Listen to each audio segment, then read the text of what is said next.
ये क्योंकि यहीं पर दफन करना है अतीक को और उसके भाई को, तो यहाँ पर भी तैयारी पूरी हो चुकी है। जरा हम कहेंगे कि एक बार तस्वीर दिखा दीजिए। देखिए ये जहाँ पर असद को दफनाया गया था, इससे कुछ ही दूरी पर इसी कब्रिस्तान में 2 और कब्र खोदे गए हैं, जहाँ पर अतीक को और उसके भाई अशरफ को दफनाया जाएगा। क्योंकि ये पारिवारिक और प्राइवेट कब्रिस्तान है, यहीं पर पूरा परिवार जो है जिसकी भी मौत होती है उनको दफनाया जाता है। तो यहाँ पर दादा दादी से लेकर असद और अब अतीक और उसके भाई को दोनों को दफनाया जाएगा। लेकिन विनोद, क्या परिवार से कोई आ रहा है यहाँ पर? कौन कौन मौजूद होगा? क्या पिछली बार की तरह कोई लिस्ट यहाँ पर बनाई जाएगी या जो लोग आएंगे उनकी एंट्री होगी? हाँ बिल्कुल, जो तैयारी है वो यही है कि जिस तरीके से असद को कल सुपुर्द खाक किया गया और जिस तरह की व्यवस्था यहाँ पे की गई थी, ठीक वैसी ही व्यवस्था आज आपको देखेगी। आप तस्वीरें दिखा सकते हैं कि पीछे आरएएफ के जवान जो है यहाँ पे डिप्लॉय कर दिए गए हैं। बड़ी संख्या में जैसे ही बॉडीज वहाँ से मूव होगी, बड़ी संख्या में जो पुलिस के अधिकारी हैं वो मूव करेंगे और बैरिकेड्स आपने देखे होंगे, जब भी आप भी आ रहे होंगे तो बैरिकेड्स लगे हुए हैं। कुछ ही देर बाद बैरिकेड्स में पुलिस के जवान खड़े होंगे और जितनी भी एंट्रीज होंगी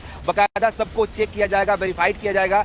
सबके जो गवर्नमेंट के जो आइडेंटिटी कार्ड है उनको, जैसे आधार कार्ड है, तो जो लोग आधार कार्ड के पास होगा वो लेके ही एंट्री कर पाएंगे। तो ये जिस तरह से कल देखा था सुरक्षा के लिए असद के जो जनाजा निकला था, जैसी व्यवस्था की गई थी, कुछ ऐसी व्यवस्था जो है। लेकिन एक चीज जो मैं अभी आ रहा था कसारी मसारी, तो मैंने देखा कि चकिया और कसारी मसारी इन दोनों जगहों पर जबरदस्त पुलिस के जवान हर जगह बैरिकेड करके खड़े हैं। एक तरीके से पूरी तरीके से इस पूरे इलाके को छावनी में तब्दील कर दिया गया है। अनंत, सबसे बड़ी बात यह है कि तमाम जो चाहने वाले हैं या जो लोग बहुत करीबी अतीक अहमद के रहे हैं या अशरफ के रहे हैं या इनके परिवार के रहे हैं, वो सब इसी इलाके में रहते हैं।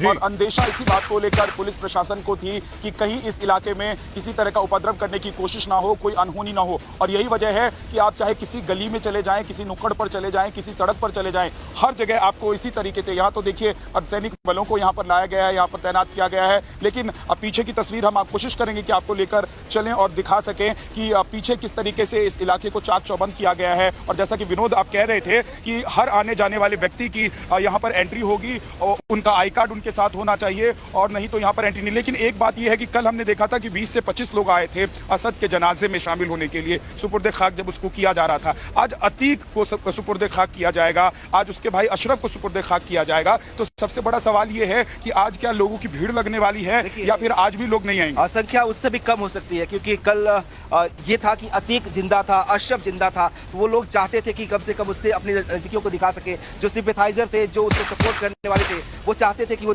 उसमें शामिल हो। लेकिन जब अतीक ही नहीं रहा, जिसकी दहशत थी, जो अशरफ ही नहीं रहा, जिसका खौफ इस इलाके में था, तो अब मुझे नहीं लगता कि उसके सिंपैथाइजर और उसके लोग अब उसके साथ कोई सिंपैथी रखना चाहेंगे। आप तो कल रात को जब घटना हुई थी तब आप यहाँ पहुंचे थे और ये सबसे सेंसिटिव इलाका जहाँ पहुंचे थे, यहाँ पे अगर अतीक और अशरफ जिंदा होते तो और उनकी सल्तनत जिसे चलती, शायद कल की तस्वीर अलग होती, बिल्कुल अलग होती। तस्वीर कल की अलग होती। लेकिन आज की तस्वीर जरा हम आपको दिखाना चाहते हैं। देखिए यहाँ पर आप देखेंगे कि अर्धसैनिक बल यहाँ पर तैनात किए गए हैं, आरपीएफ के जवान हैं। और इसके अलावा दूसरी तरफ मैं जरा कहूंगा कि इधर भी तस्वीर दिखा दीजिए। आपको जहां तक आपकी नजर जाएगी अनंत, गली में कम से कम 20 आरएएफ की गाड़ियां लगी हुई हैं। इसके अलावा अर्धसैनिक बलों की, जो दूसरे अर्धसैनिक बलों की टुकड़ियां हैं, उनकी गाड़ियां लगी हुई हैं। ये तो अर्धसैनिक बल हैं। इसके अलावा पुलिस भी चप्पे चप्पे पर नजर रख रही है। कल हमने देखा था कि ड्रोन से निगरानी की जा रही थी। कल हमने देखा था कि पुलिसकर्मी जो हैं वो कैमरे से तमाम जो यहाँ पर लोग आने जाने वाले थे उनको शूट कर रहे थे।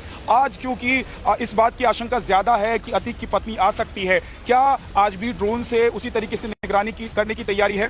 बिल्कुल, कल इन्फॉर्मेशन थी कि शायद शाइस्ता यहाँ पे पहुंचे, ड्रोन का लगाया गया था, वीडियो कैमरे के जरिए शूट भी किया गया था। लेकिन आज सुरक्षा की पुख्ता इंतजाम है और जिस तरह की हालात सुबह रात से ही हुए हैं, अब पुलिस को यह समझ में आ गया कि हालात बिगड़ नहीं सकते, अंडर कंट्रोल है पूरे उत्तर प्रदेश की कानून व्यवस्था। इसीलिए इतनी व्यवस्था तो शायद आज आपको नहीं दिखाई दे, क्योंकि शाम हो जाएगा, जो खबरें हैं उस मुताबिक 6 से 7 बज जाएगा। तो अगर उस वक्त बहुत लिमिटेड लोगों के साथ जो है अंतिम संस्कार को करने की जो प्रक्रिया है वो पूरी की जाएगी। लेकिन आनंद, एक बात यह है कि देखिए आज 2 शब्द अपनाए जाने हैं।